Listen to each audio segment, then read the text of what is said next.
Okay. Asaduddin Owaisi ji, please start.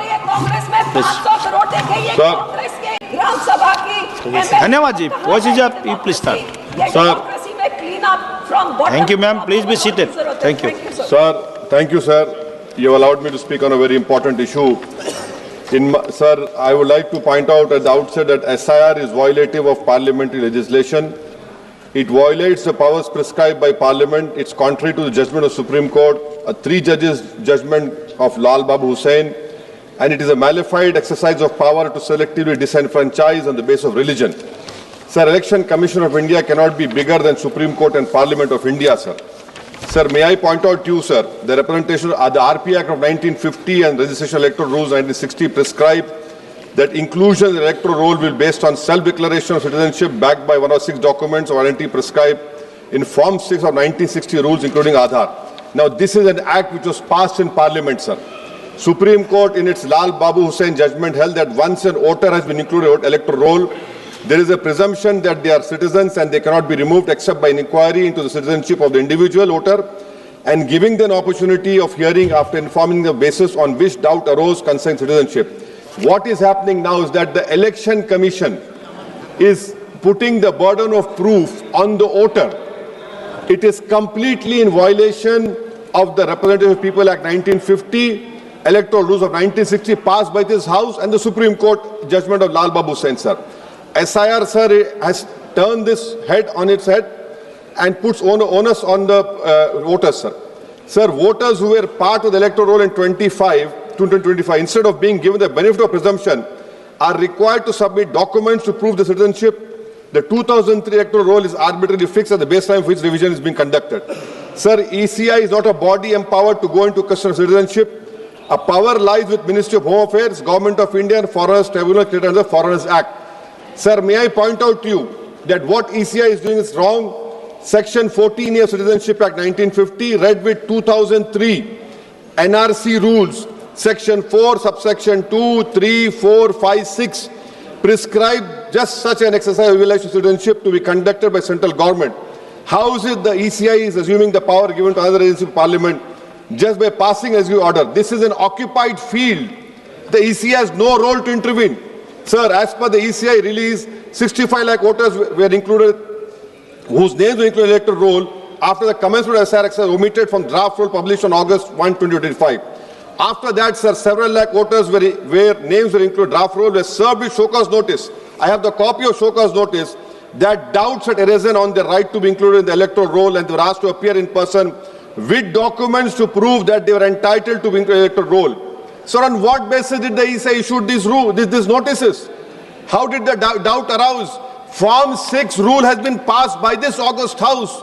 How can the ECI do it? They are violating the sanctity of a law that is passed in this August House, sir. Eventually, 3.66 lakh such persons were deleted from the electoral roll with no order made available in the public domain, giving the reason for deletion. Sir, under the SIR order, these persons are to be referred to authorities tribunal dealing with illegal foreign migration. Now, sir, look at this, what the government is supporting the ECI. When this 3.66 lakh such persons deleted, the government immediately, which was the draft is published on 30th August and finally 30th September, this government came out with the new Immigration and Foreigners Act 2025 and was notified, and an Immigration Foreigners Exemption Order 2025 cemetery is promulgated the same day. Under this order, sir, no action under Foreigners Act will be taken against illegal entry, presence for citizens of Nepal, Bhutan, Tibet and Sri Lanka, Tamils, in addition to persons other than Muslims belonging to Afghanistan, Pakistan, Bangladesh. Sir, when Supreme Court is seized on the petition of CAA, government issues a foreign exemption order. Why? Because they realize that in this 3.66 lakh, there can be people more than the non-Muslims also to protect them. You have done it, and then after 5 years CAA, you will give them citizenship. That is why I say that this whole exercise, sir, I'm concluding, sir. This is why I say this whole exercise is a backdoor NRC. Sir, Ambedkar was asked, is India's democracy? He said only in formal sense. To be democracy in the first substantial sense, political power was held by the most marginalized and the weakest. He repeatedly said political power is the key to social progress. You have only 4% Muslims over here. The ruling party has no Muslim member. If Lok Sabha increase representation of OBCs and the upper caste is there, Now it is at the cost of whom? Muslims are not there. They're not being reflected in the secular parties. For example, if Muslim majority seats like Wayanad can elect non-Muslims, surely Rai Bareli, Amethi, Ottawa can elect Muslims, sir. And now coming to this electors, sir. We are only become electors. We are not getting elected. Please conclude. Sir, I'm concluding. Sir, give me 2 minutes, sir. Please, sir. Now coming to this whole donations, BJP got 88% of donations, sir. Nearly 2,243 crores. So we the people is now represented by We the Private Limited. I would request this ruling party to please consider adopting a mixed member parliamentary system like Germany. Each voter has 2 votes, one for their MP and one for a political party. A tally is done. First, all local winners get seats, and the rest of seats are filled with the overall number of seats. Each party matches roughly percentage. Secondly, sir, delimitation. Don't do delimitation like what you have done in Kashmir and in Assam. Because if BJP it is delimitation another game, it has to win. Then the loser is going to other political parties. But the loser will be country's democracy. Sir, right to vote. Ambedkar called it a principal theory of the constitution.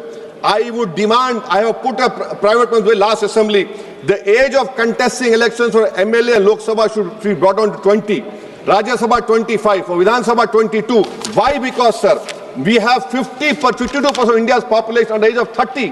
What are we giving to them? So that is why I propose. And lastly, sir, I'm including this. Lastly, sir. Sir, I'm just concluding, sir. Lastly, sir, we must build a consensus and make right to vote a fundamental right.